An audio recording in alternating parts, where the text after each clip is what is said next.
بسم اللہ الرحمن الرحیم۔ السلام علیکم ڈیئر اسٹوڈنٹس، میں آپ کی سبجیکٹ ٹیچر گلشن آپ سے مخاطب ہوں۔ آج ہمارا ٹاپک ہے فنڈامنٹل بیلیفس آف اسلام، اسلام کے بنیادی عقائد۔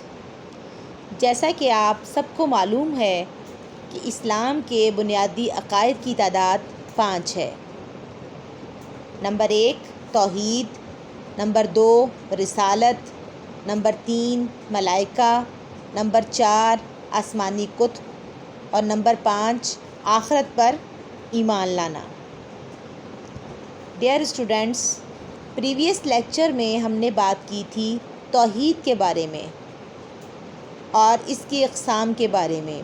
اسی طرح ہم نے شرک اور اس کی اقسام کو بھی تفصیلاً بیان کیا تھا۔ جس طرح بنیادی عقائد میں اسلام کا پہلا عقیدہ توحید ہے، اسی طرح دوسرا عقیدہ رسالت ہے، اور آج ہم عقیدہ رسالت کے بارے میں بات کریں گے۔ سب سے پہلے ہم مقاصد تدریس کو جانتے ہیں۔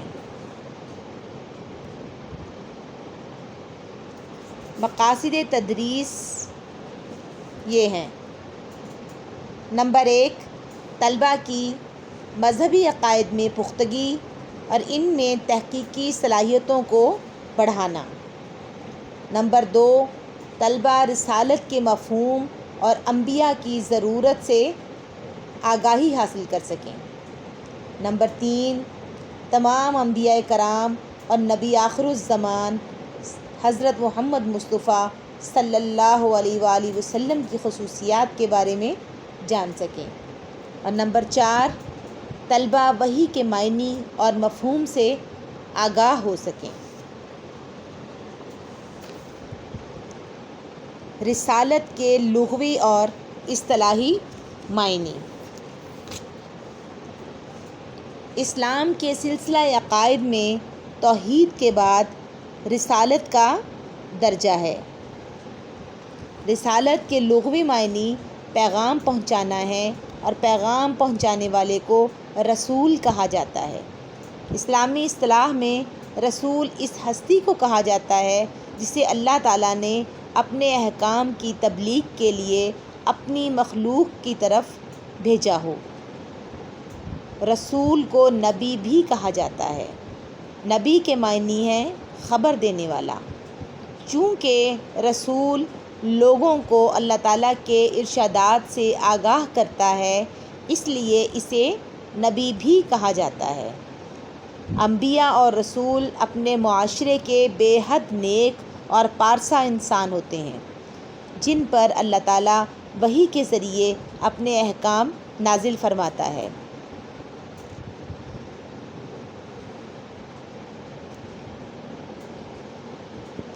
وحی کے معنی۔ وحی کے لغوی معنی دل میں چپکے سے کوئی بات ڈالنا اور اشارہ کرنے کے ہیں، اور اسلامی اصطلاح میں اس سے مراد اللہ تعالیٰ کا وہ پیغام ہے جو اس نے اپنے کسی رسول کی طرف فرشتے کے ذریعے نازل کیا یا براہ راست اس کے دل میں ڈال دیا، یا کسی پردے کے پیچھے سے اسے سنوا دیا۔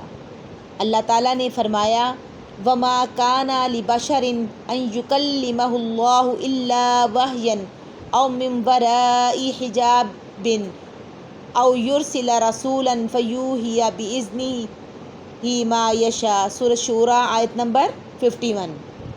ترجمہ: اور یہ کسی بشر کا مقام نہیں کہ اللہ اس سے کلام کرے، مگر ہاں یا تو وحی سے یا کسی پردے کے پیچھے سے، یا کسی فرشتے یا قاصد کو بھیج دے سو وحی پہنچا دے اللہ کے حکم سے جو اللہ کو منظور ہوتا ہے۔ اللہ تعالیٰ نے دنیا کی مختلف اقوام کی طرف رسول بھیجے۔ قرآن مجید میں ارشاد ہوا: وَلَقَدْ بَعَثْنَا فِي كُلِّ أُمَّةٍ رَسُولًا۔ سورۃ النحل آیت نمبر 36۔ ترجمہ: اور ہم نے اٹھائے ہیں ہر امت میں رسول۔ رسول کی ضرورت۔ اللہ تعالیٰ نے انسانوں کی ہدایت کے لیے انسانوں ہی میں سے رسول بھیجے، کیونکہ انسان کی رہنمائی کے لیے انسان ہی رسول ہو سکتا ہے۔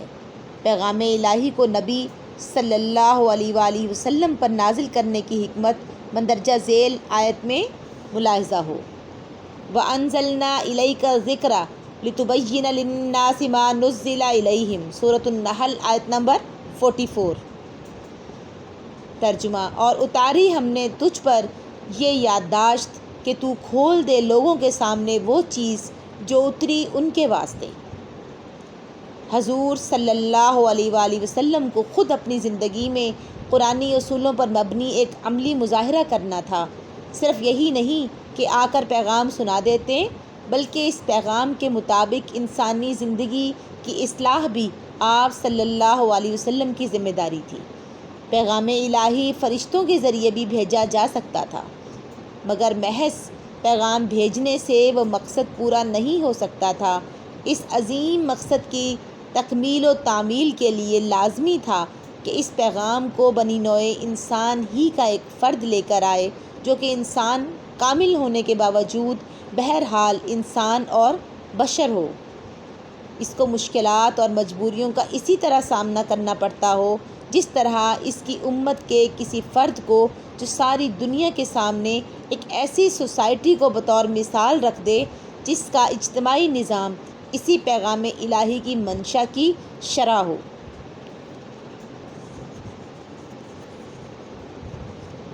بعض روایات میں انبیاء کی تعداد 1,24,000 بیان کی گئی ہے، مگر قرآن مجید میں نام لے کر صرف چند انبیاء کا ذکر کیا گیا ہے، تمام کے نام نہیں بیان کیے گئے۔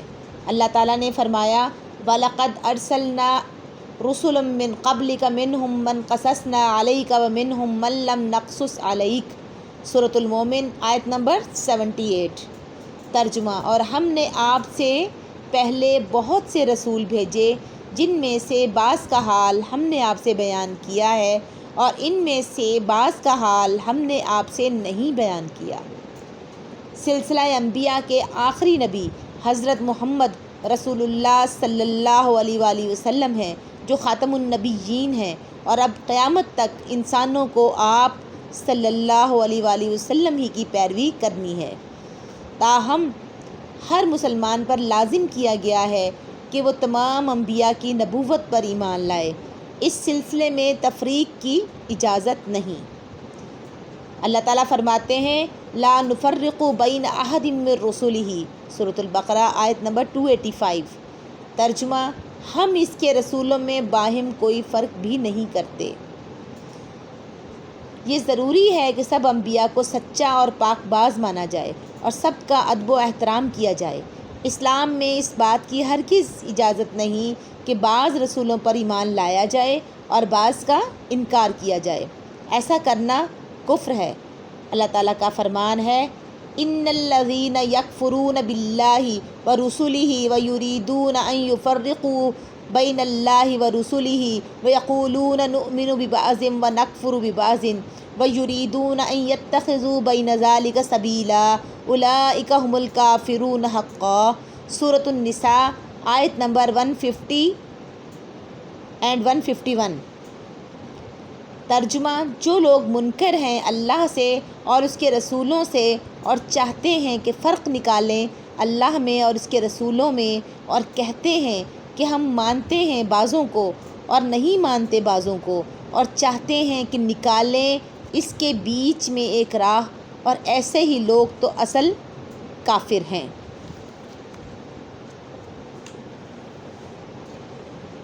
انبیاء کی خصوصیات۔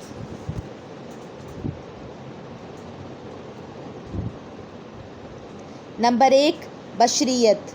نمبر 2، نعمت الہی۔ نمبر 3، معصومیت۔ نمبر 4، امین۔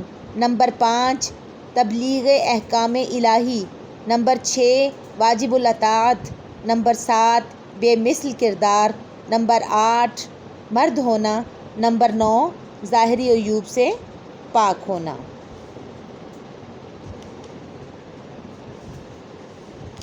بشریت۔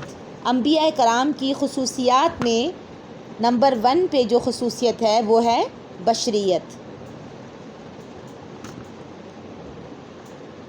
اللہ تعالیٰ نے انسانوں کی رہبری کے لیے ہمیشہ کسی انسان کو ہی پیغمبر بنا کر بھیجا، کسی جن یا فرشتے کو نہیں۔ اللہ تعالیٰ کا فرمان ہے وَمَا أَرْسَلْنَا مِن قَبْلِكَ إِلَّا رِجَالًا نُوحِي إِلَيْهِمْ، سورہ یوسف آیت نمبر 109۔ ترجمہ، اور جتنے بھیجے ہم نے تجھ سے پہلے وہ سب مرد ہی تھے، ہم ان کی طرف وحی کیا کرتے تھے۔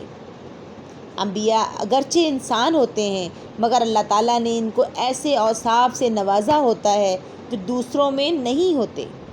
بعض لوگوں کو یہ غلط فہمی تھی کہ انسان پیغمبر نہیں ہو سکتا، پیغمبر تو کوئی فرشتہ ہونا چاہیے۔ اس کے جواب میں اللہ تعالیٰ نے فرمایا قُل لَوْ كَانَ فِي الْأَرْضِ مَلَائِكَةٌ يَمْشُونَ مُطْمَئِنِّينَ لَنَزَّلْنَا عَلَيْهِم مِّنَ السَّمَاءِ مَلَكًا رَّسُولًا، سورہ بنی اسرائیل آیت نمبر 95۔ ترجمہ، کہہ دیں کہ اگر ہوتے زمین میں فرشتے پھرتے اور بستے تو ہم اتارتے ان پر آسمان سے کوئی فرشتہ پیغام دے کر۔ مقصد اس آیت مبارکہ کا یہ ہے کہ اگر زمین پر صرف فرشتے رہتے تو اللہ تعالیٰ آسمان سے ان کے لیے پیغام لانے کے لیے بھی کسی فرشتے کو بھیجتے، لیکن چونکہ زمین پر انسان ہیں اس لیے اللہ تعالیٰ نے ایک انسان کو ہی ان میں پیغمبر یا رسول بنا کر بھیجا تاکہ وہ اللہ تعالیٰ کے احکامات کو عملی جامہ پہنا کر لوگوں کو اس کی مثال پیش کر سکے۔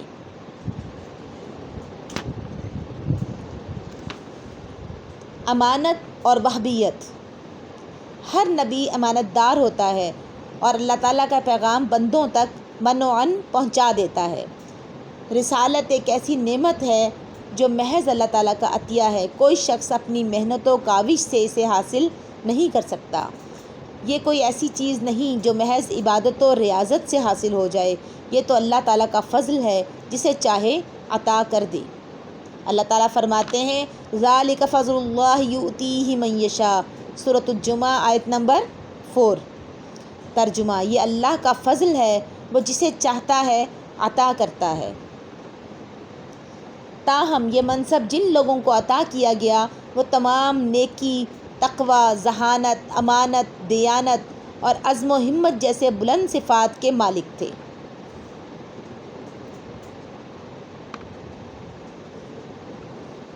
انبیاء کرام کی خصوصیات میں سے ہے تبلیغ احکام الہی۔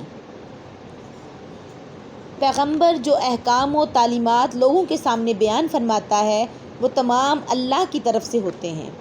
پیغمبر اپنی طرف سے نہیں کہتا، وہ تو اللہ تعالیٰ کا ترجمان ہوتا ہے۔ قرآن مجید میں ارشاد ہوا وَمَا يَنطِقُ عَنِ الْهَوَىٰ إِنْ هُوَ إِلَّا وَحْيٌ يُوحَىٰ، سورۃ النجم آیت نمبر 3 اور 4۔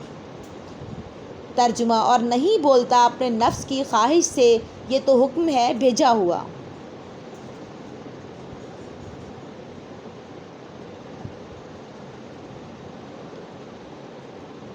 واجب الاطاعت ہونا۔ انبیاء کی اطاعت و پیروی ضروری ہوتی ہے۔ اللہ تعالیٰ کا فرمان ہے وَمَا أَرْسَلْنَا مِن رَّسُولٍ إِلَّا لِيُطَاعَ بِإِذْنِ اللَّهِ، سورۃ النساء آیت نمبر 64۔ ترجمہ، اور ہم نے جو بھی رسول بھیجا وہ اس غرض سے کہ اس کی اطاعت اللہ کے حکم سے کی جائے۔ نبی اللہ کا راستہ دکھاتا ہے، اس لیے اس کی اطاعت اللہ کی اطاعت ہوتی ہے۔ اسی طرح پیغمبر کتاب اللہ کا شارح ہوتا ہے، امت کا معلم ہوتا ہے، امت کے لیے نمونہ تقلید ہوتا ہے اور قانون الہی کا شارح ہوتا ہے۔